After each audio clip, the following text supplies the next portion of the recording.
வணக்கம். தூவானம் இன்றும் உங்களை மகிழ்ச்சியோடு வரவேற்கிறது.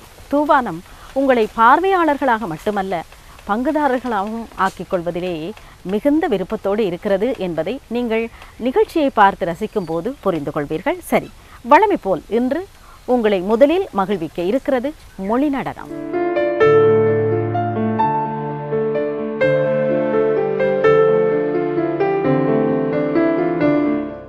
இயற்கையை தொலைத்த நாங்கள் தடக்கி விழுந்தாலும் தாங்க இயற்கை அன்று எம்மோடிருந்தது. தங்கு தடையில்லா இயற்கை முறை வாழ்வு எங்கு போய் ஒளிந்து கொண்டனவோ? ஆழக் கிணற்றில் அள்ளி நீரெடுத்து அதனோடு வாழ்வு செழுமை கண்டார் போக சூழல் பொலிவு கொண்ட நீண்ட பெருமரங்கள் ஆழச் சுவாசிக்க அதனோடு கொண்ட இயற்கை. விறகடுப்பு மூட்டி கரிசோறு ஆக்கிட மண் சட்டி பானை, மருந்தடிக்காத காய் பிஞ்சு வீட்டு பின்புறத்தில் பிடுங்கி வந்து உரல் உலக்கை இடித்து அம்மி அரைத்தெடுத்து ஏன் வடிகஞ்சி குடித்தது எவர்க்கு நினைவில் உண்டு?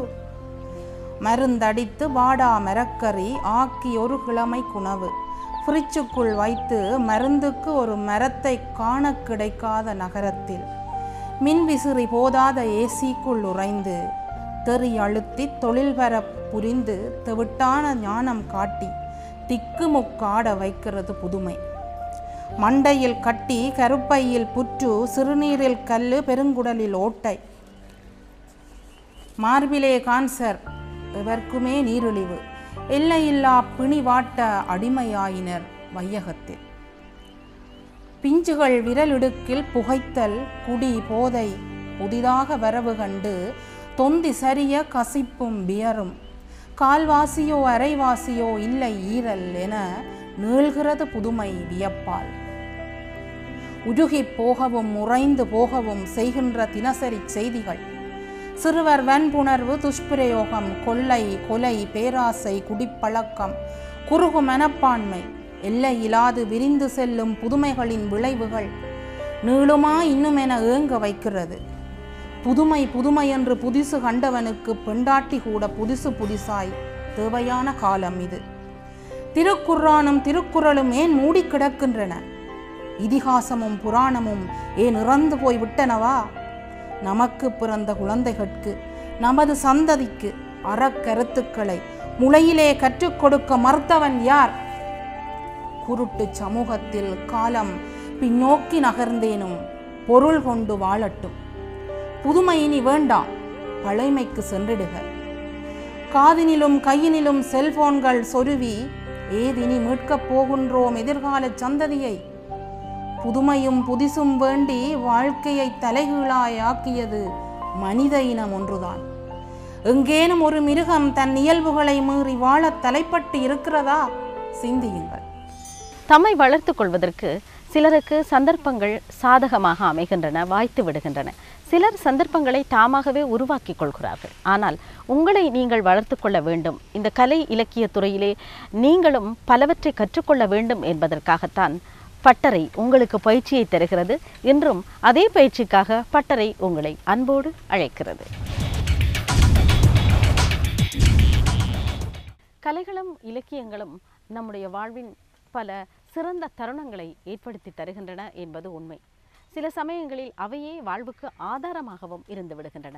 அதனால்தான் இந்த பரபரப்பான சூழலில் அவை நமக்கு ஒரு உத்வேகத்தை, வாழ வேண்டும் அல்லது வாழ்க்கையை சிறப்பாக கொண்டு செல்ல வேண்டும் என்கின்ற ஒரு ஆர்வத்தை கூட ஏற்படுத்துகின்றன. ஏனென்றால் பொருளாதாரம் தொழில் என்று ஓடிச் செல்லுகின்ற மனிதனுக்கு நிச்சயமாக அது ஒரு ஆசுவாசத்தை தருகிறது என்று தான் சொல்ல வேண்டும். அதனால் தான் போல் இருக்கிறது இன்று இளைய தலைமுறையினர் தாம் இலக்கியத்தில் சாதிக்க வேண்டும், கலைகளில் பரிணமிக்க வேண்டும் என்று விரும்புகிறார்கள். அத்தகையவர்களுக்கு ஒரு பயிற்சி பட்டறையாக அமைகிறது எங்களுடைய பட்டறை. இன்றும் உங்களை பட்டறைக்கு ஒரு அதிதியை சந்திப்பதற்காக அழைத்து வந்திருக்கிறோம். எங்களுடைய கவிஞர் இளஞஞ்சன் முர்ஷிதீன் அவர்கள் இன்று எங்களுடைய பட்டறைக்கு வருகை தந்திருக்கிறார். ஆனால் இன்று அவர் வேறு ஒரு அந்தஸ்தோடு எங்களை சந்திக்கிறார். ஆம், உலகத்தமிழ் பண்பாட்டு இயக்கத்தின் கொழும்பு கிளையின் தலைவராக எங்களை அவர் சந்திக்கிறார். வணக்கம் இளநெஞ்சன் முர்ஷிதீன். வணக்கம் நாகபூஷணி. உங்களை சந்திப்பதில் மகிழ்ச்சி. உலக தமிழ் பண்பாட்டு இயக்கத்தின் கொழும்பு கிளையின் தலைவராக நீங்கள் உங்களுடைய செயல்பாடுகளை ஆரம்பித்திருக்கிறீர்கள். எப்போது கொழும்பு கிளை இந்த உலக தமிழ் பண்பாட்டு இயக்கத்தோடு இணைந்து கொண்டது? உண்மையில் இந்த சந்தர்ப்பத்துக்கு நான் நன்றி கூறிக்கொள்வதோடு உலகத் தமிழ் பண்பாட்டு இயக்கத்தின் ஒரு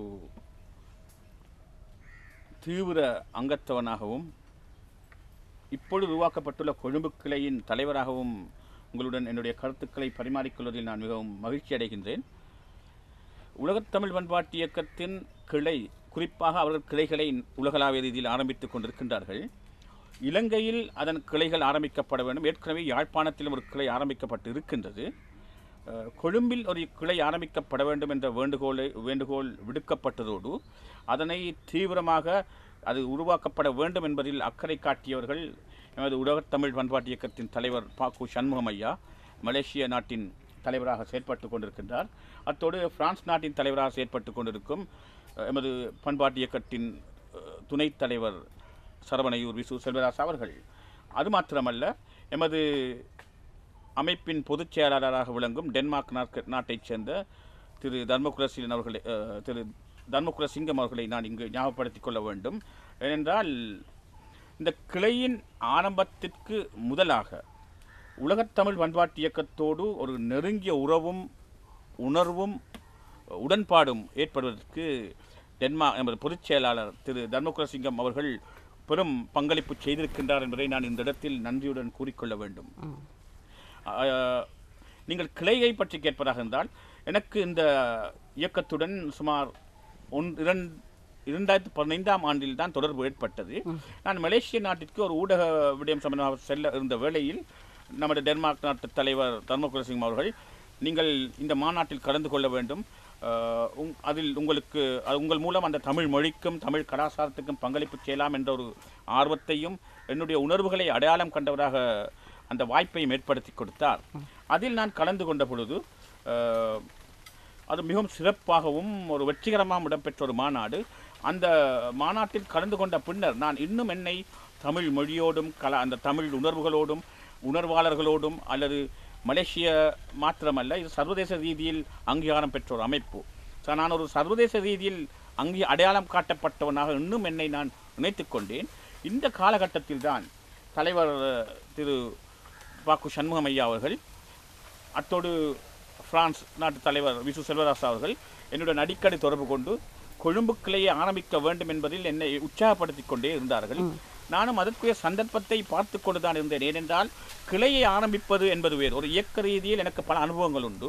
ஏற்கனவே பல சமூக ரீதியிலான மனித உரிமைகள் சம்பந்தப்பட்ட அமைப்புகள், கலை கலாச்சார அனுபவங்களும், என்னுடைய சின்ன வயதில் இருந்த அந்த தெளிவுகளும், கிளையை ஆரம்பித்து விட்டு நானும் காணாமல் கிளையும் காணாமல் போய்விடுவதா, இந்த கிளை அமைப்பது என்ற விடயம் வந்த பொழுது நான் கொஞ்சம் கூட அவசரப்படாமல் என்னை நிதானித்துக் கொண்டேன். ஆட்களை அடையாளம் காண வேண்டும் என்பதில் எனக்கு அதில் ஒரு நன்மை இருக்கிறது என்பதன் காரணம், எனக்கு நூற்றுக்கணக்கான என்பதை விட ஆயிரக்கணக்கில் நண்பர்கள் இருக்கிறார்கள். எல்லா துறைகளிலும் எல்லா விதமான அனுபவங்கள் நிபுணத்துவம் வாய்ந்தவர்கள் இருக்கின்றார்கள்.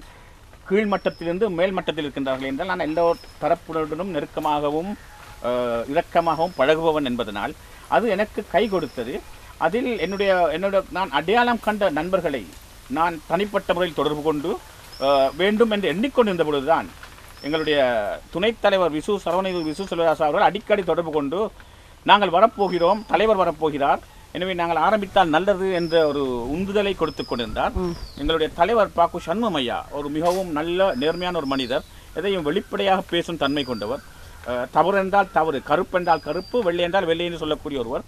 அது மாத்திரமல்ல, அவர் மலேசிய நாட்டில் கிளாங் நகரில் தமிழர் மக்கள் பெரும்பான்மையாக வாழும் பகுதியில் கோலாலம்பூரிலிருந்து சுமார் 1 மணித்தியால பயணம், அங்கு வாழ்பவர். நாங்கள் போனால் அவருடைய வீட்டில் விருந்தோம்பலுக்கு அந்த அளவு நல்ல உபசரிப்பும் இருக்காது.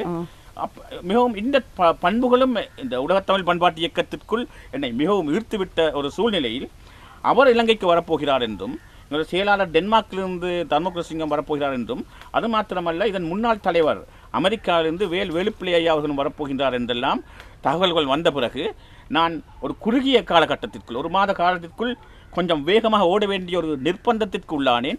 ஆனால் அது ஒரு சந்தோஷமான நிர்பந்தம்.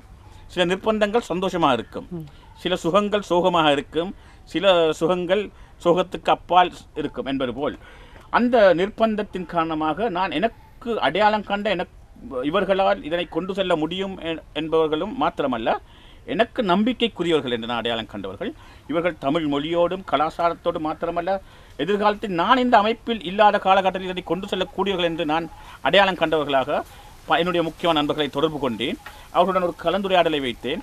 அந்த கலந்துரையாடலின் தொடர்ச்சியாக எங்களுடைய தலைவர் சண்முகம் ஐயா அவர்கள் வந்து சேர்ந்தார்கள் இலங்கைக்கு. டென்மார்க்கிலிருந்து தர்மகுலசிங்கம் ஐயா வந்து சேர்ந்தார்கள். அமெரிக்காவிலிருந்து வேலுப்பிள்ளை ஐயா வந்து சேர்ந்தார்கள். இந்த சந்தர்ப்பத்தில் இன்னும் ஒரு எதிர்பாராத விதமாக தென்னாப்பிரிக்காவிலிருந்து எங்களுடைய அங்கத்தவர்கள் ஒருவர் தான் பூமணி என்று சொல்லி தமிழ் பெண்மணி அவரும் வந்து சேர்ந்தார். இவர்கள் எல்லாரையும் வைத்து நாங்கள் எங்களுடைய நிகழ்வை, அதாவது அங்குரார்ப்பண கூட்டத்தை கொழும்பு பிரைட்டன், கொழும்பு 12 அமைந்துள்ள பிரைட்டன் ஹோட்டலில் நாங்கள் நடத்தினோம். அதை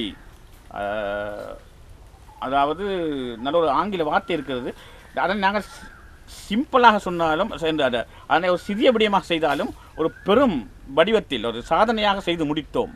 மிகவும் சந்தோஷப்பட வேண்டும். அதன் தொடர்ச்சியாகவும் அந்த அங்குரார்ப்பண கூட்டத்தின் தொடர்ச்சியாக எங்களுடைய மூத்த இந்த தலைவர்களை எல்லாம் கௌரவிக்கக்கூடிய ஒரு வாய்ப்பையும் நாங்கள் உருவாக்கி கொண்டோம். முர்ஷிதீன் அவர்களே, அங்குரார்ப்பண வைபவத்தை வெகு சிறப்பாகவே நடத்தி இருக்கிறீர்கள். அப்படியானால் உங்களுக்கென்று சொல்லும்போது இந்த கொழும்பு கிளை தனக்கென்று ஒரு நிர்வாக குழுவை வைத்திருக்கும். அந்த நிர்வாக குழு பற்றிய விவரத்தை தெரிந்து கொள்ள முடியுமா? மிகவும் ஒரு முக்கியமான ஒரு கேள்வி என்று நான் இதனை கருதுகிறேன். காரணம், அது தலைவர், இந்த கொழும்பு கிளையின் தலைவர் என்ற வகையில் என்னுடைய ஒரு கடப்பாடு என்னுடன் இருந்து என்னுடைய தலைமையின் கீழ் இயங்கும் அந்த அணியில் உள்ளவர்களை அறிமுகப்படுத்துவது என்பது. அதிலும் நான் மிகவும் மகிழ்ச்சியாக இன்னொரு விஷயத்தை குறிப்பிட்டுவிட்டு அந்த விடயத்துக்கு வருகிறேன். எம்முடைய கலந்துரையாடல் செய்தோம், இதை ஆரம்பிப்பது சம்பந்தமாக அங்குரார்ப்பண கூட்டம் செய்தோம், பிறகு அந்த கௌரவிப்பு செய்தோம். இந்த 3 விடயங்களிலும் உண்மையில் எங்களுடைய உறுப்பினர்கள் தான் பொருளாதார ரீதியில் பங்களிப்பு செய்தார்கள், உள ரீதியில் பங்களிப்பு செய்து அதன் வெற்றிக்கு காரணமாக அமைந்தார்கள். நான் அவர்களுக்குரிய வழிகளை காட்டிக் கொண்டிருந்தேனே தவிர அந்த வழிகளை ஏற்றுக்கொண்டவர்களாக அவர்கள் மாறினார்கள். அது மிகவும் ஒரு மகிழ்ச்சிகரமான ஒரு சூழ்நிலை. ஏனென்றால் நான் என்பதை விட இங்கே நாங்கள் இயங்கினோம். அதில் மிகவும் மகிழ்ச்சிகரமான விஷயங்கள், நான் ஒவ்வொரு துறையாக நான் தெரிவு செய்தேன். அதில் அந்த துறைகளில் குறிப்பாக நான் தெரிவு செய்யும் துறையை சார்ந்தவர்கள் எனக்கு நம்பிக்கையான நண்பர்கள், இன்னும் ஒரு துறையை சார்ந்தவர்களை எனக்கு அறிமுகப்படுத்தும் பொழுது நான் அவர்களையும் உள்வாங்கிக் கொண்டேன். குறிப்பாக இந்த அமைப்பில் ஆரம்பிக்கும் பொழுது நான் முக்கியமாக கலந்துரையாடியவர்களில் என்னுடைய நீண்டகால ஊடகவியல் நண்பர் வானொலி அறிவிப்பாளர் சீதாராமன் அவர்கள் அழைத்து நாங்கள் மிகவும் நெருக்கமாக கதைத்துக் கொள்பவர்கள். ஒரு நட்புரிமையோடு, உங்களுக்கு தெரியும், அந்த நட்புக்குரிய பாஷை உங்களுக்கு தெரியும். நாங்கள் கதைத்துக் கொண்ட பொழுது நண்பர் சீதாராமன் இன்னும் 2 பேரை எனக்கு அறிமுகம் செய்தார். இவர்கள் எப்படி என்று. அதில் அவர் அறிமுகப்படுத்தியவர் ஒருவர் தான் நான் மிகவும் விரும்பக்கூடிய, அல்லது நான் ஒரு ரசிகன் சொல்லலாம், இலங்கையின் நாடகத்துறையில் ஒரு முன்னோடிகளில் ஒருவரான ராஜசேகரன் அவர்கள். நான் ராஜசேகரனுடைய பல நாடக மேடை நாடகங்களை பார்த்திருக்கின்றேன் ஒரு ரசிகனாக. அவர் ராஜசேகரனை எடுப்போமா, சேர்த்துக்கொள்வோமா என்றவுடன் நான் மிகவும் சந்தோஷமாக ஆம் என்று சொன்னேன். அடுத்ததாக நண்பர் சீதாராமன் ராஜு பாஸ்கர் என்ற ஒரு வியாபாரத்துறையிலும் சமூகத்துறையிலும் நட்பணிகளில் ஈடுபடும் ஒரு நண்பரை அறிமுகப்படுத்தினார். அவர்களை பற்றிய பின்னணி தெரிந்து கொண்டவுடன் அந்த நண்பர் மீதுள்ள நம்பிக்கை இன்னும் இந்த உறவுகளை எங்களுக்கு பலமாக்கியது. அத்தோடு என்னுடைய பார்வையில் இருந்தவர்களில் உதாரணத்திற்கு எங்களுடைய வலம்புரி கைதாவட்டத்தில் ஒரு முக்கியமான ஒரு பெண் கவிதாயினியாக சுபாஷினி பிரணவன் என்று இருக்கின்றார். இவர் ராமநாதன் இந்து கல்லூரியில் ஆசிரியராக செயற்பட்டு கொண்டிருக்கின்றார். நான் அவருடன் தொடர்பு கொண்டு அவருடன் ஒரு வேண்டுகோளை விடுத்தேன். இந்த அமைப்பின் செயலாளர் பதவியை நீங்கள் பொறுப்பெடுப்பதாக. ஏனென்றால் பொதுவாக இதுபோன்ற கலை, கலாச்சாரம், பண்பாடு, மொழி என்று வரும் பொழுது ஒரு அமைப்பை கொண்டு செல்வதில் பெண்கள் செயலாளராக இருந்தால் அவர்களுடைய பார்வைகள், அவருடைய பங்களிப்புகள், எழுத்து ரீதியிலான, கருத்து ரீதியிலான பங்களிப்புகள் மிகவும் ஆரோக்கியமாக இருக்கும் என்று நம்புபவன் நான். எனவே அதிலும் குறிப்பாக இந்த நிர்வாகிகள் தெருவில் நான் எந்த முடிவும் எடுப்பதற்கு முன் நண்பர் சீதாராமனுடன் உட்கார்ந்து இந்த பதவிகளுக்கு இவர்கள் பொருத்தமா அவர்கள் பொருத்தமா என்பதையெல்லாம் நாங்கள் கலந்துரையாடினோம். கலந்துரையாடின பிறகு நாங்கள் அதனை உடனடியாக பிரகடனப்படுத்தவும் இல்லை.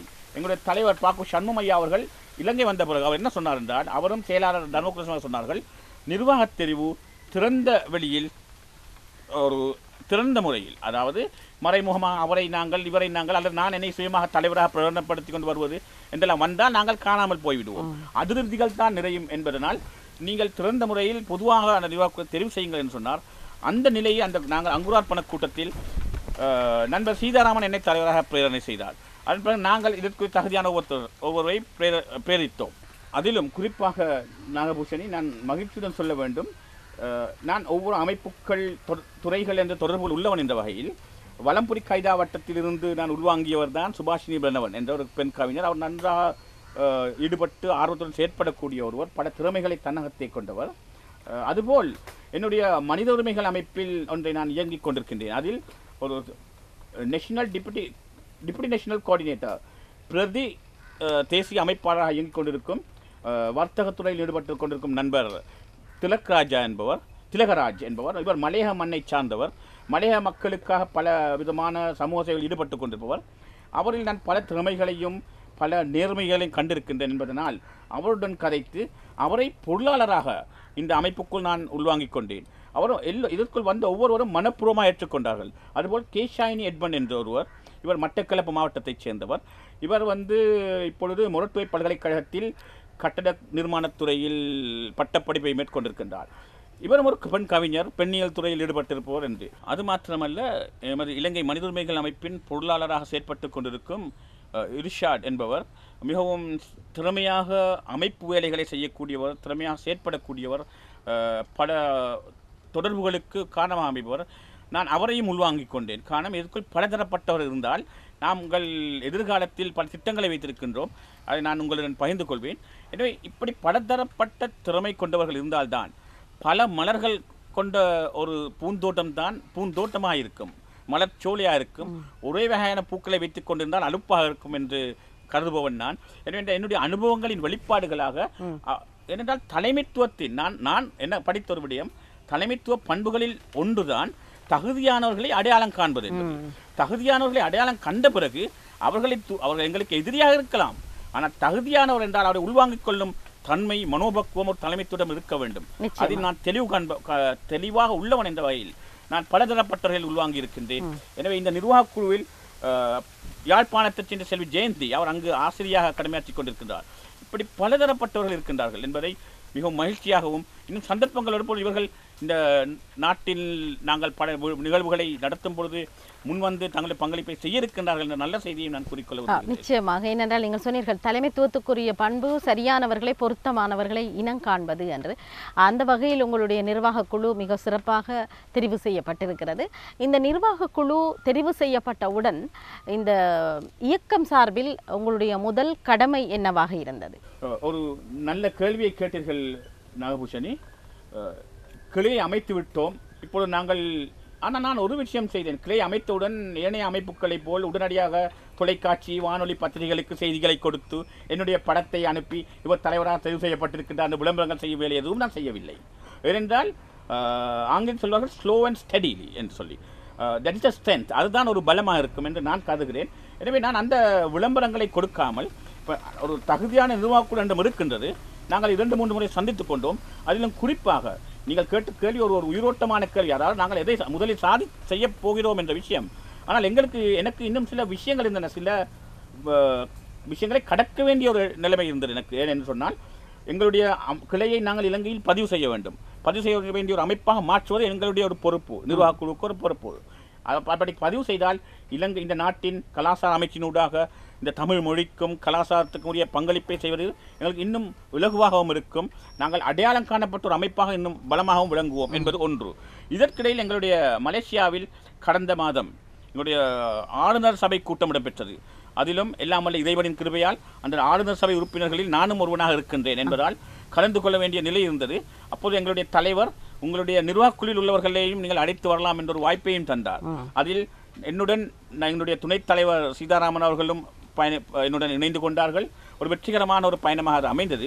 எனவே அதற்கு கூட நாங்கள் உடனடியாக எங்கள் நிர்வாகக்குழுவை அழைத்து ஆலோசனை செய்து எப்படி போவது, யார் போவது என்பதையெல்லாம் செய்தோம். இந்த இடத்தில் நான் நன்றியுடன் ஒருவரை குறிப்பிட வேண்டும். நான் பொருளாளராக தெரிவு செய்த திலகராஜ் அவர்கள், இவர் ஒரு நிறுவனத்தை நடத்தி கொண்டிருக்கிறார், ஒரு உரிமையாளராக இருக்கிறார். மலைய மக்களின் நன்மைக்காக பாடுபட்டு கொண்டிருக்கிறார். என்னுடைய தலைவர் என்ற வகையில் அவர் எனக்கு அதிக மதிப்பு கொடுப்பவர். உண்மையில் நான் மிகவும் நேசிக்கும் இதயங்களில் ஒன்று.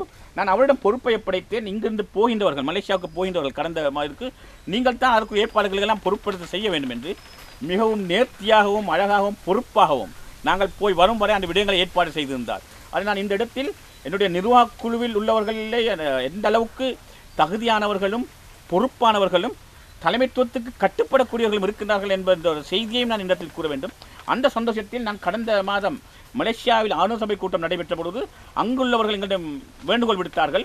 கொழும்பு கிளை நீங்கள் பதிவு செய்ய வேண்டும், அது மாத்திரமல்ல கொழும்பில் நீங்கள் பெரும் விழாக்களை நடத்த வேண்டும், ஏற்பாடுகள் பல நலன்புரி விஷயங்கள் செய்ய வேண்டும் என்று நான் தைரியமாக நான் எப்பொழுதும் வாக்குறுதி அளிப்பதில் பின்னிற்பவன்.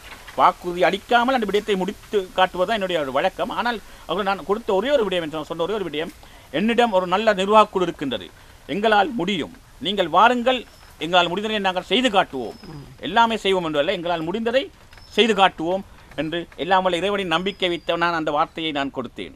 உலகத் தமிழ் பண்பாட்டு இயக்கத்தின் கொழும்பு கிளையின் தலைவராக நீங்கள் செயல்பட்டு வருகிறீர்கள். உங்கள் குழு, அதாவது உங்கள் நிர்வாக குழு பற்றி மிகவும் சிறப்பாக கூறினீர்கள். உங்களுடைய நிர்வாக குழுவுடன் சேர்ந்து நீங்கள் எடுத்த முடிவின் படி அதே நேரம் உங்களுடைய மேலதிகாரிகளுடனும் கலந்துரையாடி நீங்கள் எடுத்த முடிவின்படி இந்த கொழும்பிலே என்ன மாதிரியான செயல்பாடுகளை நிரட்படுத்தி இருக்கிறீர்கள்? நாகபூஷணி, உண்மையில் இது ஒரு கடினமான கேள்வி. ஏன்னா எனக்கு இதற்குரிய விடையை உடனடியாக தர முடியாது. ஆனால் நாங்கள் சில விடயங்களை எங்களுடைய தலைமைத்துவத்துடனும் எங்கள் உயர்மட்டத்துடன் தலைவர்களுடனும் பேசிக்கொண்டிருக்கிறோம். அதில் குறிப்பாக எங்களுக்கு கொடுத்த ஒரே ஒரு முக்கியமான ஒரு விடயம் இந்த கிளையை பதிவு செய்வது என்பது. ஏனென்றால் நாங்கள் இலங்கை சார்பான அமைப்பில் கொழும்பின் கிளையாக இயங்கிக் கொண்டிருக்கிறோம். யாழ்ப்பாணத்தில் இருக்கிற எங்களுக்கு ஒரு கிளை இருக்கின்றது. எனவே இந்த கொழும்பு கிளையை பதிவு செய்யும் அதே வேளை எதிர்வரும் காலங்களில் குறிப்பாக இந்த ஆண்டு முடிவுக்குள் சில தமிழ் மொழிக்கும் கலாச்சாரத்தையும் மேம்படுத்தக்கூடிய சில நிகழ்வுகளை ஏற்படுவது சம்பந்தமாக நாங்கள் கலந்துரையாட இருக்கின்றோம். துணைத் தலைவர் விசு செல்வராஜ் இங்கே வருகை தந்திருப்பதன் காரணமாகவும் எங்களுடைய தலைவர் சண்முகம் ஐயா அவர்களை நாங்கள் எதிர்பார்த்து கொண்டிருக்கிறோம். அவர்கள் வந்த பிறகு இன்னும் ஒரு முறை ஒரு சிறு கலந்துரையாடலை மேற்கொண்டு நாங்கள் பொதுவான ஒரு திட்டங்களை போடுவோம் என்று இருக்கிறோம். அதில் குறிப்பாக நான் கிளைகளை பற்றியும் சொன்னேன். இப்பொழுது யாழ்ப்பாணத்தில் ஒரு கிளை இருக்கின்றது, கொழும்பில் நாங்கள் இயங்குகின்றோம்.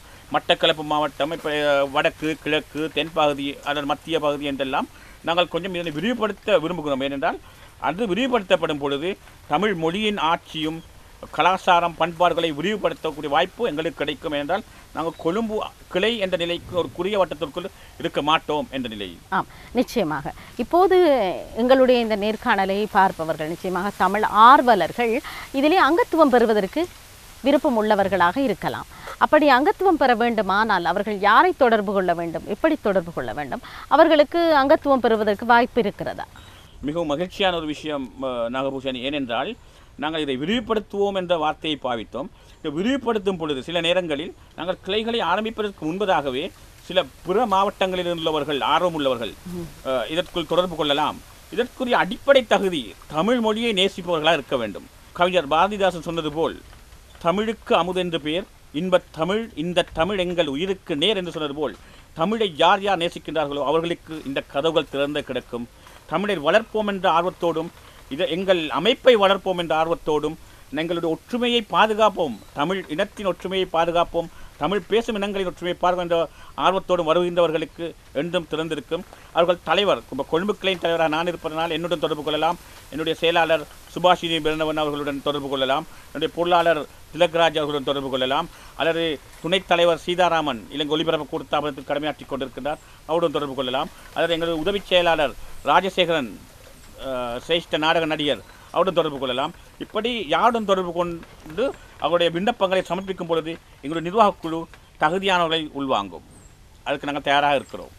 உலகத் தமிழ் பண்பாட்டு இயக்கத்தின் கொழும்பு கிளையின் தலைவர் என்ற வகையில் இளநெஞ்சன் முர்ஷிதி அந்த கிளையின் ஆரம்பம் மற்றும் செயற்குழு உறுப்பினர்கள் தெரிவு பற்றி மட்டுமல்லாமல் அவர்களுடைய எதிர்கால திட்டங்களில் சிலவற்றையும் இன்னும் நாடளாவிய ரீதியில் எல்லோரும் இணைந்து கொள்ள வேண்டும் என்பது பற்றியும் ஒரு மகிழ்ச்சியான செய்தியை இப்போது எங்களோடு பரிமாறிக்கொண்டார். எனவே அந்த மகிழ்ச்சியான செய்திக்கும் எங்களுடைய நிகழ்ச்சியில் வந்து கலந்து சிறப்பித்தமைக்கும் எங்களுடைய ரசிகர்கள் சார்பில் நன்றி கூறி விடைபெறுகிறோம். மிக்க நன்றி இளநஞ்சன் முர்ஷிதீன். மிக்க நன்றி. நானும் அந்த நன்றியை வசந்தம் தொலைக்காட்சிக்கும் இந்த நிகழ்ச்சியின் ஏற்பாட்டாளர்களுக்கும் கூறிக்கொண்டு தமிழை நேசிக்கும் அனைவரும் எங்களுடன் தொடர்பு கொள்ளுங்கள் என்ற அழைப்பையும் விடுத்துக்கொண்டு விடைபெறுகிறேன். நன்றி, வணக்கம். இடைவேளைக்கு பின் மீண்டும் இணைந்து கொள்கிறோம். இனி நாம் உங்களை அழைத்து செல்வது நூலகத்திற்கு.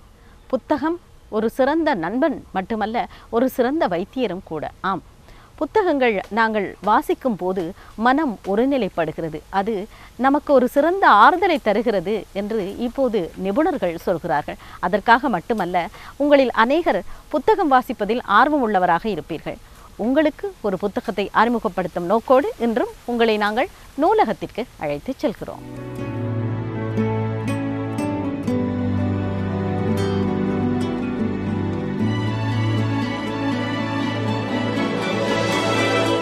நூல்களில் அறிமுகம் செய்யும் நிகழ்ச்சி என்ற வகையில் இன்னொரு நிகழ்ச்சியில் சந்திப்பதில் மகிழ்ச்சி அடைகிறேன்.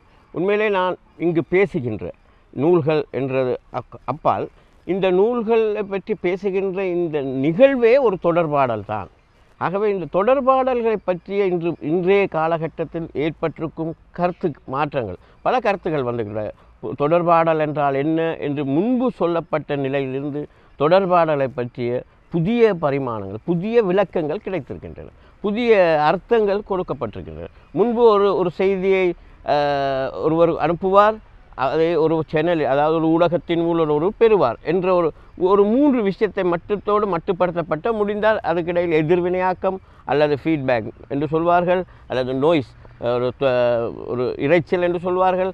ஆனால் இதுக்கு அப்பால் இன்றைய காலகட்டத்தில் இந்த தொடர்பாடல் என்பது பற்றிய ஆய்வுகள் என்பது புதிய ஒரு தளத்திலே இயங்கி கொண்டிருக்கிறது. வெறுமனே ஒரு மொழி என்பது முன்பு வரை என்ன நடந்தது என்றால், மொழி என்பது வெறுமனே ஒரு தகவலை இன்னொருத்தரோடு தொடர்பு கொள்வதற்கு அல்லது இன்னொருவருக்கு ஒரு தகவலை தெரிவிக்கின்ற ஒரு சாதனமாக மட்டுமே கருதப்பட்ட நிலையிலே இந்த குறியியல், சசூர் போன்ற பிரபல மொழி துறை சார்ந்த வல்லுநர்கள் தோற்றம் பெற்று அவர்களுக்கு வைத்த கருத்துக்களின் மூலம் அமைப்பியல்வாதம் என்ற ஒரு கோட்பாடு வந்த பிறகு இந்த மொழியை பற்றிய ஒரு பார்வை மாறிவிட்டது. அதாவது மொழி வெறுமனே தகவலை பரிமாறுகிறது என்பதற்கு அப்பால் அது வேறு பல விஷயங்களை புரிகிறது. அதாவது கலாச்சார விழுமியங்களை, சமூக பாரம்பரியங்களை எல்லாவற்றையும் கூட அந்த மொழி சுமந்து இன்னொருவருக்கு கொடுக்கிறது, அல்லது அந்த மொழி உள்ள சொற்கள் அர்த்தமாக்குவதற்கு, படிக்கின்றவருக்கு அர்த்தமாகுவதற்கு அந்த விஷயங்கள் பங்காற்றுகின்றன என்ற வகையான பல கருத்துக்கள் வெளிவரத் தொடங்கியிருக்கு. அவ்வாறான நிலையை சரியாக விளக்குவதற்கு தமிழில் பல நூல்கள் அவ்வப்போது வந்து கொண்டிருந்த போதும் கூட சமீபத்தில் வெளிவந்திருக்கும் ஒரு புத்தகத்தை பற்றி நான் இங்கு பேச வேண்டும். தொடர்பியல், சமூகம், வாழ்க்கை என்ற புத்தகம். இது கானா பூரணச்சந்திரன் எழுதி அடையாளம் வெளியீடாக வெளிவந்திருக்கிறது, தமிழ்நாட்டிலே வெளிவந்திருக்கிறது. இந்த புத்தகத்தில் உள்ள விசேஷம் என்னவென்றால், 2011ஆம் ஆண்டு இந்த நூல் வெளிவந்திருக்கிறது. இந்த நூலின் விசேடம் என்னவென்றால், இந்த தொடர்பாடலின் புதிய நவீன கருத்துக்களை மிக எளிய தமிழிலே சாதாரண மக்களுக்கு விளங்கி கொள்ளும் வகையில் மிக தெளிவான முறையில், ஏன்னா இந்த மொழியியல் துறை மிக கடினமான ஒரு துறை, அதில் பல சொல்லாடல்கள் மிக கடினமானவை, ஆனால் மிக இலகுபடுத்த முறையிலே இந்த நூலிலே பல இடங்களில் இந்த விஷயங்களை மிக தெளிவாக சாதாரண ஒருவர், முக்கியமாக வெகுஜன தொடர்பு சாதன துறையில் இருக்கின்றவர்கள் இந்த நூலை கட்டாயம் படித்தாகவே. ஏனென்றால் நான் சொன்னது போல் வெறுமனே மொழியை பயன்படுத்தி அதுக்கப்பால் சங்கேதங்கள், அதாவது குறியீடுகள், சமீட்சைகள், இது நூலாக மொழியும் கூட நூலாக நாம் தயாரித்தளிக்கின்ற அல்லது செய்தியோ நிகழ்ச்சியோ மூலம் அதை எவ்வாறான கலாச்சார சூழலில் நாம் செய்கின்றோம் என்பதை பற்றிய ஒரு யோசனையும் நமக்கு அவசியம். அந்த வகையான அம்சத்தையோடு தான் அவ்வாறான நிகழ்ச்சிகள், அந்த கலாச்சார சிந்தனைகளோடு, இல்லாட்டி அதை பற்றி மரபுகளை, அதை ஒவ்வொரு சமூகத்தில் நிலவுகின்ற மரபுகளை பற்றிய அறிவு இருந்தால் அந்த ஒரு சமூகத்தில் நாம் போய் அந்த தொடர்பாடல் கொண்டுகின்ற போது அது முழுமை பெறுகிறது. இந்த வகையான பல விஷயங்களை இந்த நூல் தெரிவிக்கிறது. அதாவது வெறுமனே ஒரு செய்தியை ஒருவர் எழுதிவிடலாம், அது போய் இன்னொருத்தர் சேருவது, அது சேர்ந்ததா, அது ஏற்படுத்தின தாக்கம் என்ன என்ற பல விஷயங்கள் அதில் நமக்கு முன் கேள்வி எழுகின்றன. உதாரணமாக செய்தி தயாரிப்பில் கிடைக்கின்ற கேள்வி என்பது வேறு, அங்கே ஏன் எப்போது என்பதெல்லாம் வேறு. ஆனால் ஒரு செய்தி அர்த்தமாக வேண்டும். அர்த்தம் என்பது என்ன? அது எவ்வாறு தெரிவு செய்யப்பட வேண்டும் என்பதை பற்றிய ஒரு மொழி, அதுக்கான இது யார் எந்த சமூகத்தில் நீங்கள் அதை சொல்லுகின்றீர்கள் என்ற பல விளக்கங்கள் எல்லாம் இந்த நூலிலே சொல்லப்பட்டிருக்கு. ஆகவே வெறுமனே இந்த துறை சார்ந்த நூல்களை எழுதப்படும் போது என்ன நடக்கின்றது என்றால் மொழி மிக கடினமாக இருக்கும். அந்த துறையை பற்றி அவர்களுக்கு விளக்கம் சொல்லுகின்ற அந்த இது கடினமாக இருக்கும். அப்பொழுது என்ன செய்வார்கள், அந்த எதை சொல்ல நினைக்கின்றோமோ இவர்கள் சொல்லுகின்ற மிக இரைச்சலற்ற தன்மையான தொடர்பாடல் என்பது அந்த நூல்கள் மூலமே நமக்கு கிடைப்பதில்லை. ஸோ இந்த வகையில் இந்த நூல் என்னை பொறுத்தவரையில் இதுவரை அந்த மொழி, இந்த குறியியல், மொழியியல் துறை மற்றும் இந்த தொடர்பியல், அதில் ஏற்பட்டிருக்க மாற்றங்கள், மரபுகள், இவை எல்லாத்தையும் மிக எளிமையான முறையில் ரொம்ப சிறு சிறு வசனங்களோடு சில தெளிந்த சிந்தனைகளோடு இதை முன்வைக்கப்பட்டிருக்கிறது இந்த நூல். உண்மையில் பூர்ணச்சந்திரன் அவர்கள் ஏற்கனவே பல நூல்கள் இது சம்பந்தமான பின்னமைப்பில் போன்ற விஷயங்களை பற்றி எழுதியிருக்கார். ஏன்னால் இந்த நூலிலே உள்ள மிக விசேஷம் என்னென்றால் நான் கூறியது எளிய தமிழிலே இந்த தொடர்பாடல் முறைமைகளை பற்றி. அதுதான் இந்த புத்தகத்தின் பின்னட்டையில் ஒரு குறிப்பு காணப்படுகிறது. மக்கள் ஒருவரை ஒருவர் பாதிக்கும் எல்லா செயல்முறைகளும் தொடர்பு கொள்ளல் என்று கூறும் இந்த நூல் செய்தி தொடர்பியல் பற்றியும் தொடர்பியலில் குறியியல் வகிக்கும் பாத்திரம் குறித்தும் கருத்தியலும் கலாச்சாரமும் தொடர்பியலில் எவ்விதம் அர்த்தம் பெறுகின்றன என்ற குறித்தும் விரிந்துரைக்கிறது. தக்க விளக்க படங்களுடன் எளிமையான தமிழில் எழுதப்பட்டிருக்கும் இந்த நூல் இதுவரை தொடர்பியல் பற்றி வெளியான புத்தகங்களில் குறியியல் நோக்கில் எழுதப்பட்ட முதன்மையான நூல் எனலாம் என இந்த பின்னட்டையில் இந்த நூலை பற்றிய பின்குறிப்பு சொல்லப்படும். ஆக நிச்சயமாக ஒவ்வொரு தொடர்பாளர்களும் இந்த வாசகர்களும் இந்த அடையாளம் வெளியீடாக வந்திருக்கும் பூர்ணச்சந்திரன் எழுதியிருக்கும் இந்த தொடர்பியல் சமூகம் வாழ்க்கை என்ற தலைப்பிலான இந்த நூலை படிக்க வேண்டும். ஏனென்றால் இந்த புத்தகங்கள் எல்லாம் ஒரு புத்தக கடைகளில் பரவலாக கிடைக்கின்றன.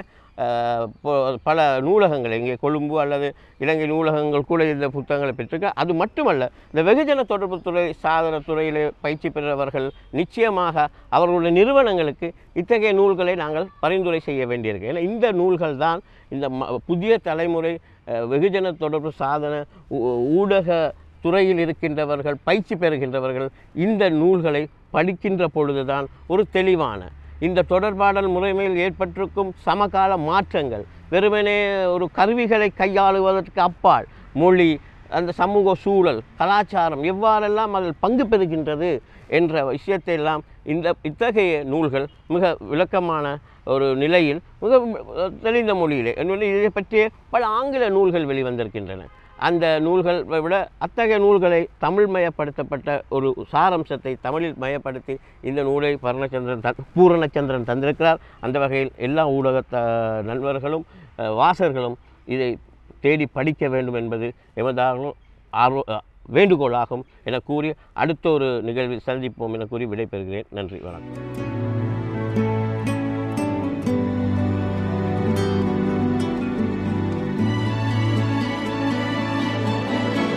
நூலகத்தில் ஒரு நல்ல புத்தகத்தை உங்களுக்கு அறிமுகப்படுத்தி வாசிக்கும் ஆர்வத்தை தூண்டிய மகிழ்ச்சியோடு நாங்கள் உங்களிடமிருந்து விடைபெறுகிறோம். மீண்டும் சந்திப்போம். நன்றி, வணக்கம்.